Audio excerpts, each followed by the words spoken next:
Chuck Van Der Kolk left a legacy of steward leadership in water treatment.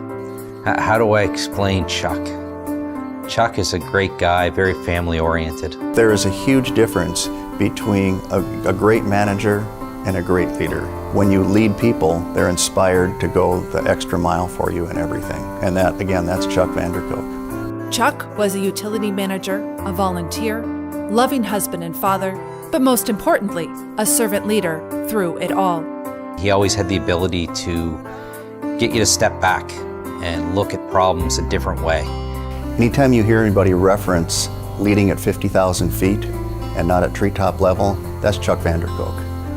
When you hear anybody talking about extending grace to people when they stumble, that's Chuck Van Der Kolk. He kept us on track, and he let us take a tangent when we needed to, and was always able to bring us back to right on point.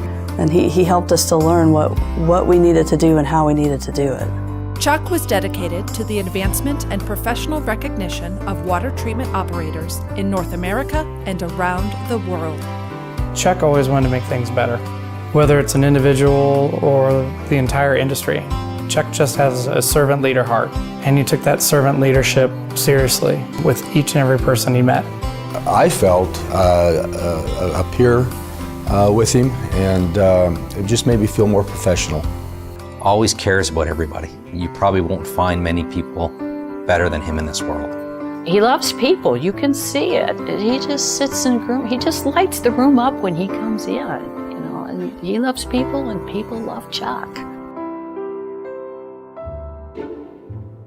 Chuck taught me how to pack beer properly when traveling with a suitcase. Well, Chuck was at I believe an AWWA event, and there was some leftover beer, and Chuck, being the frugal, wonderful guy he is, he decided he would take some home, and he put it in his checked luggage, not realizing when you got up to 40,000 feet that beer cans explode. And he was standing at the carousel watching everybody look in horror as this bag rolled around the carousel with beer emanating from the bag and dripping all over the carousel. And he ignores it as it goes around because everybody else is furious with the fact that their luggage is now covered in beer. And Chuck immediately jumped into action and said, I can't believe that somebody did this. Who would think about doing something like this? I'm going to step in and help you guys out, and I'm going to take this thing and I'm going to walk outside. Thankfully, he had a truck and threw it in the back of his truck and went home. And then he had to go home and explain all of this to his wonderful wife, Kathy, with the beer coming out of his luggage. And I think that's the fondest memory I'll ever have of Chuck explaining how he was going to be the Good Samaritan, but yet he was the one smuggling beer.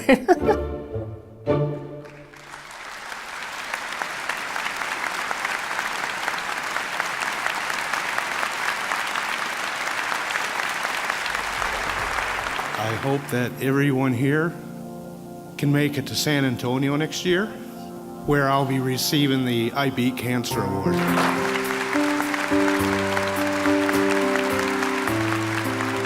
When he announced that he was sick and he was going to be fighting this battle, he hit it head on and didn't shy from it. He was always up. He was always pleasant. He was optimistic. He just had such a solid spirit about his fight with this cancer. Even when things were difficult, Chuck had a smile on his face and a great demeanor, and didn't let the circumstances of whatever was going on knock him down. He would be happy, he would be smiling, he would be a great friend. Another thing about Chuck that I think a lot of people don't know, and I don't even know the number, but the number of missions that he's been on with his church, helping hurricane victims, going down to different parts of the country. He does this on a regular basis all the time. And again, he never says a word about it because he doesn't need to say a word. When I started hearing the stories of what he did on the side, you really find out how far somebody's roots go down. And Chuck's roots run deep. When he had his diagnosis, he still was there. He still would call, he would still check in, see how we're doing.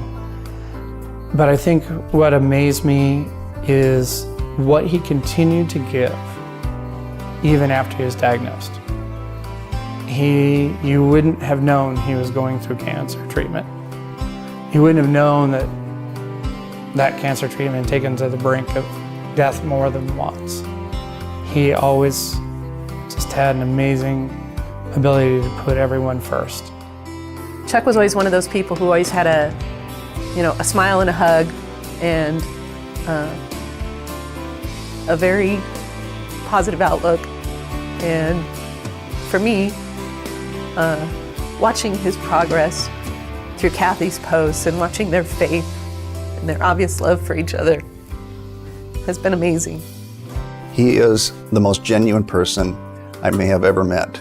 And that genuineness lends itself to everything he's ever done. And to me, for Chuck, he's the real deal. He's genuine. And to me, that's a legacy that's going to stay with me personally for the rest of my life. Chuck gave. He was a humble man. His legacy will be one of giving to others with a cheerful heart and with a vision of just making everyone and everything around him better each and every day. He truly was a servant leader. Chuck's service and work on behalf of his fellow operators will be felt for generations to come.